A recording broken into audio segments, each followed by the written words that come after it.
Red Bull built a car so unstable, even Verstappen called it impossible to drive. A car that is up to 20 kilograms overweight, losing more than half a second per lap before the race even begins. A car slower on the straights, unpredictable in corners, and completely broken on paper. But hidden inside that failure, they may have discovered something no one else has. An aerodynamic effect that only appears in the most critical moments of a lap. When the car transitions. When others lose efficiency. When races are actually decided.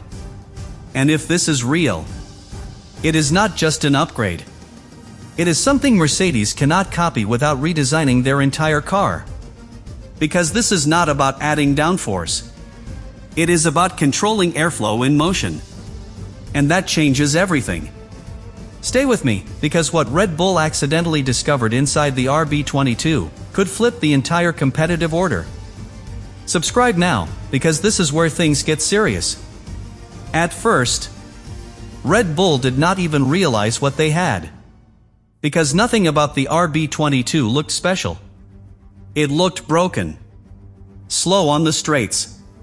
Unstable in high-speed corners. Bouncing through sections where other cars looked planted. And every piece of data pointed in the same direction.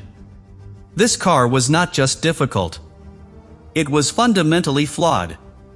But then, something strange started to appear. Not in the full lap. Not in the overall pace. In very specific moments. Short moments. Almost invisible.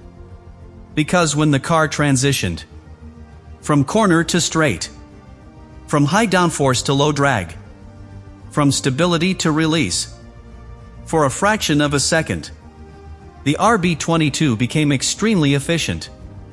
More efficient than it had any right to be. And that is where everything began. Because engineers started asking a different question. Not why is the car slow, but why is it suddenly fast, right there?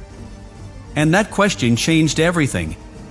Because what they found was not random. It was repeatable.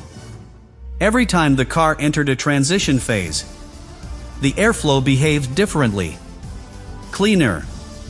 More directed. Less disrupted than expected. And that created a momentary gain. A small one. But in Formula One, small moments define everything.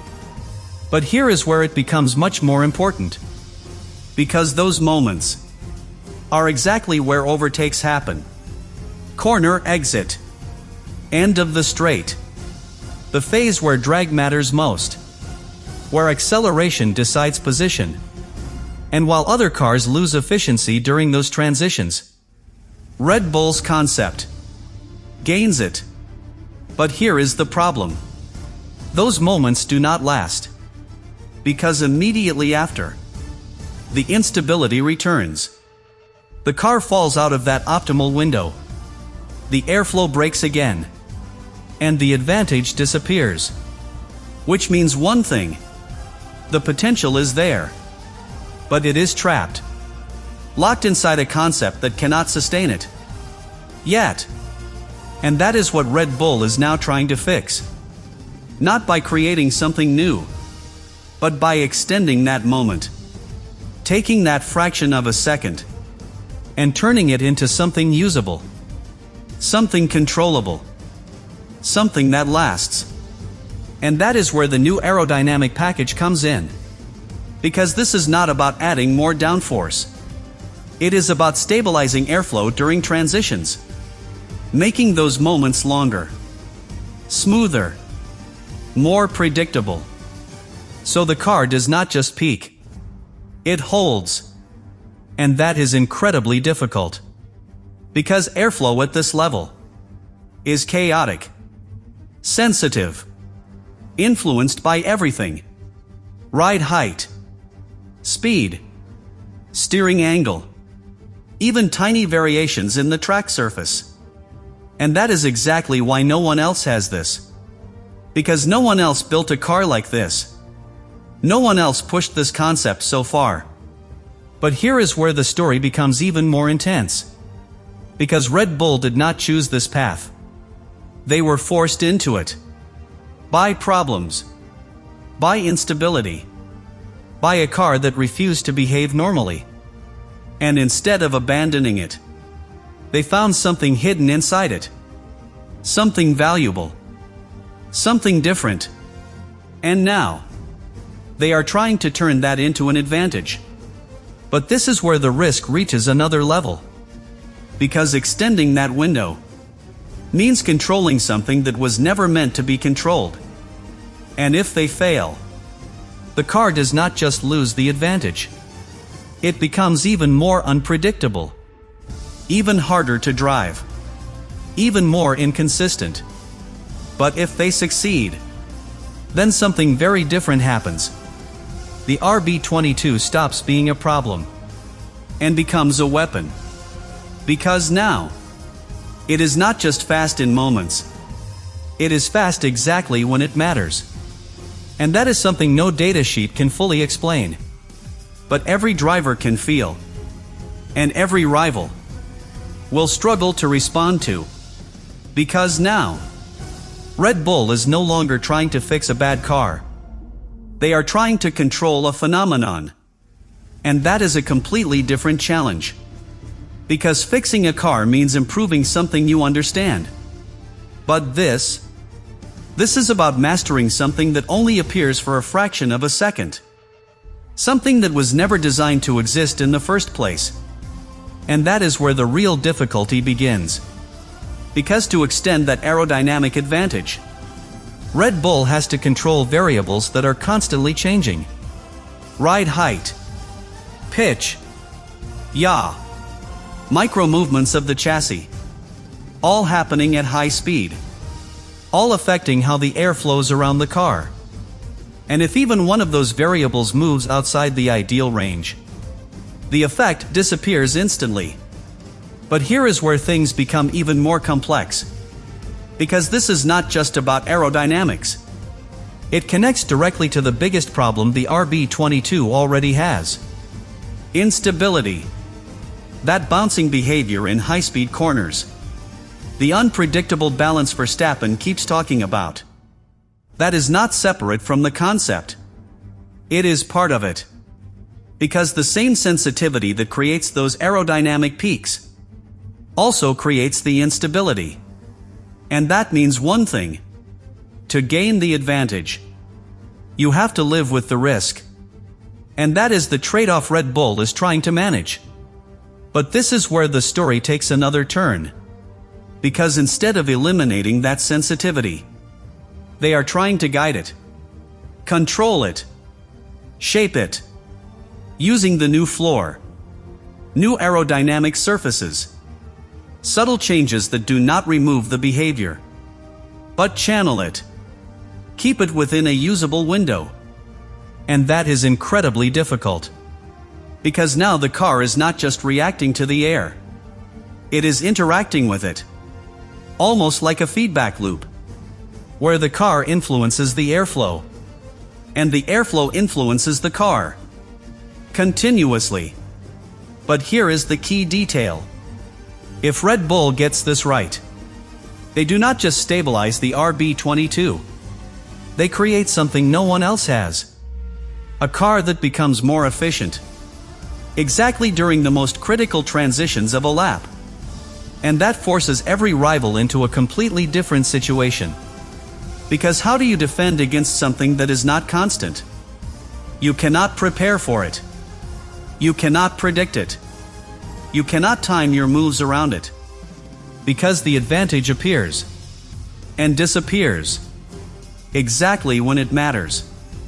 And that makes it incredibly hard to race against. But this is where the final risk becomes unavoidable. Because this entire concept depends on precision. If the setup is slightly wrong, if the track conditions change, if the temperature shifts, the window closes, and the car goes back to being what it was. Unstable, difficult, slow. And that is why Miami is so important. Because Miami is not a forgiving circuit. Heat, humidity, surface variation, long straights combined with technical sections. Everything that challenges consistency. Everything that exposes weakness. But also, everything that amplifies aerodynamic effects. Which means one thing. If this concept works anywhere, it works here. But if it fails here, then the conclusion becomes much more serious. Because then it is not just a matter of refinement. It is a limitation. A concept that cannot be fully controlled. And that is the line Red Bull is about to cross. Between innovation and impossibility. Because when the lights go out in Miami, we are not just watching an upgrade. We are watching an experiment. One that will answer a very simple question. Did Red Bull just discover something that changes how Formula One cars behave? Or did they build a concept that only works in theory, but not in reality? And this is where everything finally comes down to one moment. Because up to now, this has all been theory. Data. Simulation. Short bursts of performance that only engineers could see. But in Formula One, none of that matters until it survives reality. And reality is brutal. Because when the race starts, there are no perfect conditions. No controlled environments. No predictable variables. Only chaos. Dirty air. Wheel-to-wheel battles. Changing grip. Evolving track temperature. And that is where concepts either become breakthroughs or collapse completely. Because if this aerodynamic effect only works in clean air, then it is useless in a race. If it only works in perfect balance, then it disappears under pressure. If it only works for a few corners, then it is not enough.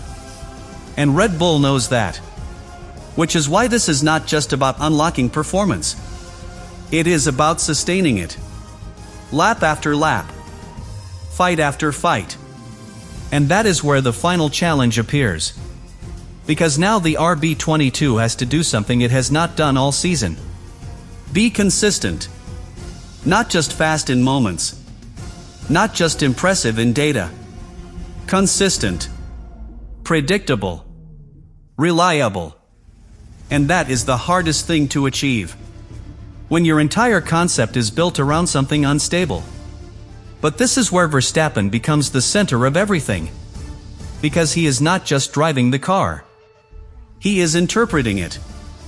Feeling those transitions. Sensing when the car enters that optimal window. And more importantly, trusting that it will stay there. And that trust is what will decide everything. Because if he feels it, if he knows exactly when the car will give him that extra efficiency, then he can time his moves perfectly. The overtake, the defense, the push lap in qualifying. Everything becomes calculated, precise, deadly. But if he does not, if the behavior is still inconsistent, if the car still surprises him, then that advantage becomes unusable. Because you cannot exploit something you do not trust. And that is the difference between potential and performance. But here is the final layer. The one that changes how you see this entire story. Because this is not just about Red Bull catching up. It is about Red Bull changing the rules of the fight. Not the official rules. The invisible ones. The way performance is delivered. Because until now, the fastest car wins by being fast everywhere. Every corner. Every straight. Every lap. But Red Bull is attempting something else. Being faster. At the exact moments that matter most. And if that works, then the definition of performance changes. Because you no longer need the best car overall. You need the best timing. The best control. The best understanding of when to be fast. And that is much harder to copy. Much harder to predict. Much harder to beat.